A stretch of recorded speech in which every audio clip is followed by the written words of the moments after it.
Bitcoin एक नई शुरुआत की कहानी। 2008 के फाइनेंशियल क्राइसिस के दौरान एक बहुत ही गहरी आइडिया का जन्म हुआ।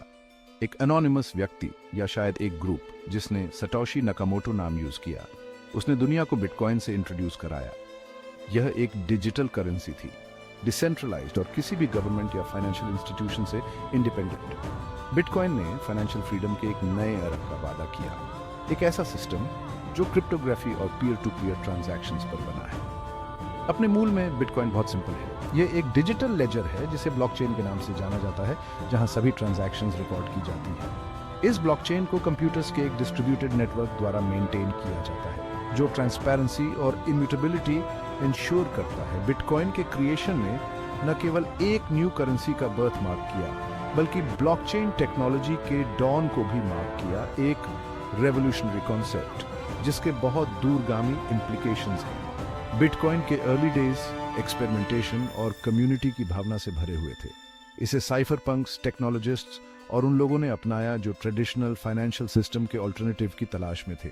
इसकी वैल्यू बहुत कम थी, अक्सर एक सेंट के फ्रैक्शंस में, लेकिन सतह के नीचे एक रेवोल्यूशन पक रहा था जो फाइनेंस की नींव को चुनौती देगा और लाखों लोगों की कल्पना को कैप्चर करेगा। अपनी हम्बल बिगिनिंग से बिटकॉइन की प्राइस एक रोलर कोस्टर राइड पर रही है, जो ड्रामेटिक सर्जेस और प्रेसिपिटस फॉल्स की विशेषता है। ये वॉलेटिलिटी कई फैक्टर्स के कॉन्फ्लुएंस से उपजी है, जो बिटकॉइन को फाइनेंस और इन्वेस्टमेंट की दुनिया में यूनिक बनाते हैं। एक की ड्राइवर इसकी लिमिटेड सप्लाई है।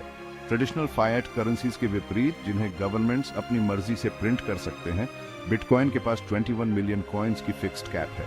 ये स्कैसिटी इसके कोड में हार्ड वायर्ड है, ये इंश्योरिंग करते हुए कि इसे इन्फ्लेट नहीं किया जा सकता है। जैसे जैसे बिटकॉइन की डिमांड बढ़ती है और इसकी सप्लाई कंस्ट्रेंड रहती है, इसकी प्राइस पर अपवर्ड प्रेशर पड़ता है। इस डायनामिक ने एक्सप्लोसिव ग्रोथ की पीरियड्स को फ्यूल किया है, इन्वेस्टर्स की होर्ड्स को आकर्षित किया है जो इसके मीटियोरिक राइज को भुनाना चाहते हैं। हालांकि बिटकॉइन की price negative news, regulatory uncertainty और मार्केट सेंटिमेंट में शिफ्ट्स के प्रति भी ससेप्टेबल है। नेगेटिव हेडलाइंस जैसे कि गवर्नमेंट क्रैकडाउन्स या क्रिप्टो करेंसी एक्सचेंजेस पर security breaches panic selling trigger कर सकते हैं, जिससे इसकी प्राइस गिर जाती है। इसके अलावा गोल्ड या स्टॉक्स जैसी ट्रेडिशनल एसेट्स की तुलना में बिटकॉइन का रिलेटिवली स्मॉल मार्केट साइज इसे मैनिपुलेशन और लार्ज स्केल सेल ऑफ्स के प्रति अधिक ससेप्टेबल बनाता है। यह वॉलेटिलिटी एक डबल एज्ड सोर्ड है जो रिस्क टेकिंग इन्वेस्टर्स को अट्रैक्ट करती है, जबकि स्टेबिलिटी और प्रेडिक्टेबिलिटी चाहने वालों को डिटर करती है। बिटकॉइन की प्राइस मूवमेंट्स को चलाने वाले साइकोलॉजिकल फैक्टर्स को ओवरस्टेटेड नहीं किया जा सकता है। ह्यूमन इमोशंस, खासकर फियर और ग्रीड, मार्केट सेंटिमेंट को शेप देने में महत्वपूर्ण भूमिका निभाते हैं। बुल मार्केट्स के दौरान जब बिटकॉइन की प्राइस बढ़ रही होती है तो अक्सर ग्रीड हावी हो जाती है। Investors fear of missing out से प्रेरित होकर मार्केट में आते हैं, जिससे प्राइसेस और भी ऊपर चली जाती हैं। यह यूफोरिया एक सेल्फ फुलफिलिंग प्रोफेसी क्रिएट कर सकता है, क्योंकि राइजिंग प्राइसेस अधिक बायर्स को आकर्षित करती हैं, जिससे बबल और बढ़ता है। हालांकि इस एक्सुबरेंस के बाद अक्सर फियर और पैनिक की पीरियड्स आती हैं। जब बिटकॉइन की प्राइस डिक्लाइन होने लगती है तो इन्वेस्टर्स फर्दर लॉसेस के डर से सेल करने के लिए रश करते हैं, जिससे डाउनवर्ड प्रेशर और बढ़ जाता है। फियर और ग्रीड का यह साइकिल एक्सट्रीम प्राइस स्विंग्स को जन्म दे सकता है, जिससे बिटकॉइन एक हाईली वॉलेटाइल एसेट क्लास बन जाता है। बिटकॉइन इन्वेस्टिंग के अक्सर टर्बुलेंट वाटर्स को नेविगेट करने के लिए इन साइकोलॉजिकल फैक्टर्स को समझना क्रूशियल है। मार्केट को लेवल हेड के साथ अप्रोच करना एसेंशियल है। फियर या ग्रीड से प्रेरित इमोशनल डिसीजन से बचना चाहिए। सेक्शन 4, आज का बिटकॉइन उपयोग और अपनाना। अपनी वॉलेटिलिटी के बावजूद बिटकॉइन ने पिछले कुछ वर्षों में सिग्निफिकेंट ट्रैक्शन हासिल की है।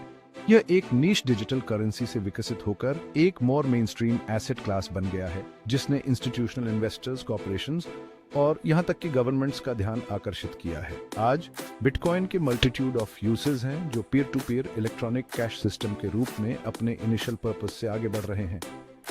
इसे तेजी से वैल्यू के स्टोर के रूप में देखा जा रहा है, जो गोल्ड का एक डिजिटल ऑल्टरनेटिव है, खासकर उन देशों में जहां इकोनॉमिक इंस्टेबिलिटी या हाई इन्फ्लेशन है। इसके अलावा बिटकॉइन की अंडरलाइंग टेक्नोलॉजी ब्लॉकचेन को सप्लाई चेन मैनेजमेंट से लेकर डिजिटल आइडेंटिटी वेरिफिकेशन तक वेरियस इंडस्ट्रीज में एप्लीकेशंस मिली है। पेमेंट मेथड के रूप में बिटकॉइन को अपनाना भी लगातार बढ़ रहा है, हालांकि कुछ प्रोपोनेंट्स की उम्मीद की तुलना में धीमी गति से। मेजर कंपनीज अब पेमेंट के रूप में बिटकॉइन एक्सेप्ट करते हैं और मर्चेंट्स की बढ़ती संख्या इसे अपने पेमेंट सिस्टम्स में इंटीग्रेट करना शुरू कर रही है, जबकि चुनौतियां बनी हुई हैं जैसे स्केलेबिलिटी और रेगुलेटरी क्लैरिटी। बिटकॉइन की बढ़ती स्वीकृति और एक्सपैंडिंग यूज केस इस ग्राउंड ब्रेकिंग टेक्नोलॉजी के उज्जवल भविष्य का सुझाव देते हैं। सेक्शन 5 डिजिटल गोल्ड एक नया नजरिया। क्रिप्टो करेंसी के बारे में चर्चाओं में बिटकॉइन और गोल्ड के बीच तुलना अक्सर सामने आती है। दोनों को स्केर्स एसेट्स माना जाता है, जिनकी लिमिटेड सप्लाई और इनहेरेंट वैल्यू किसी गवर्नमेंट या सेंट्रल बैंक से टाइड नहीं है। इसने कई लोगों को बिटकॉइन को डिजिटल गोल्ड कहने के लिए प्रेरित किया है, इसे प्रीशियस मेटल के मॉडर्न डे अल्टरनेटिव के रूप में देखते हुए जिसने सदियों से वैल्यू के स्टोर के रूप में काम किया है। गोल्ड की तरह बिटकॉइन को इन्फ्लेशन के खिलाफ हेज के रूप में देखा जाता है, इकोनॉमिक अनसर्टेनिटी के समय में एक सेफ हेवन एसेट। इसका डिसेंट्रलाइज्ड नेचर, जो गवर्नमेंट्स के कंट्रोल के बाहर काम करता है, उन लोगों को अपील करता है जो मॉनेटरी पॉलिसी की वेगरीज से अपनी वेल्थ को प्रोटेक्ट करना चाहते हैं। हालांकि दोनों के बीच की डिफरेंसेस भी हैं। वैल्यू के स्टोर के रूप में गोल्ड का एक लंबा और एस्टैब्लिश्ड हिस्ट्री है, जो हजारों साल पुराना है। दूसरी ओर बिटकॉइन एक रिलेटिवली न्यू इन्वेंशन है। इसकी लॉन्ग टर्म वायबिलिटी का फुली टेस्ट होना बाकी है। गोल्ड के इंडस्ट्रियल एप्लीकेशंस भी हैं, जबकि बिटकॉइन का primary use case digital currency और वैल्यू के स्टोर के रूप में है। सेक्शन 6 आगे देखते हुए बिटकॉइन का अनिश्चित भविष्य। बिटकॉइन के फ्यूचर को प्रिडिक्ट करना फूल्स एरेंड है। इसकी प्राइस बेहद वॉलेटाइल है, जो न्यूज इवेंट्स, रेगुलेटरी चेंजेस और मार्केट की विम्स के आधार पर वाइल्ड स्विंग्स के लिए ससेप्टेबल है। हालांकि एक बात निश्चित है, बिटकॉइन ने एक रेवोल्यूशन स्पार्क की है, एस्टैब्लिश्ड फाइनेंशियल ऑर्डर को चुनौती दी है और पैसे के भविष्य के बारे में एक ग्लोबल कॉन्वर्सेशन इग्नाइट की है। क्या बिटकॉइन एक डोमिनेंट ग्लोबल करेंसी बनने के लिए अपनी असेंट जारी रखेगा, गोल्ड की तरह वैल्यू के डिजिटल स्टोर के रूप में स्टेबलाइज होगा, या ऑब्सक्यूरिटी में फेड हो जाएगा? यह देखा जाना बाकी है। इसकी सफलता मल्टीट्यूड ऑफ फैक्टर्स पर निर्भर करती है, जिसमें वाइडर एडॉप्शन, रेगुलेटरी क्लैरिटी और स्केलेबिलिटी और एनर्जी कंजम्पशन जैसी टेक्नोलॉजिकल चैलेंजेस को दूर करने की क्षमता शामिल है। अनिश्चितताओं के बावजूद एक बात स्पष्ट है, बिटकॉइन ने फाइनेंशियल लैंडस्केप को हमेशा के लिए बदल दिया है, इनोवेशन और डिसेंट्रलाइजेशन के एक नए युग का मार्ग प्रशस्त किया है।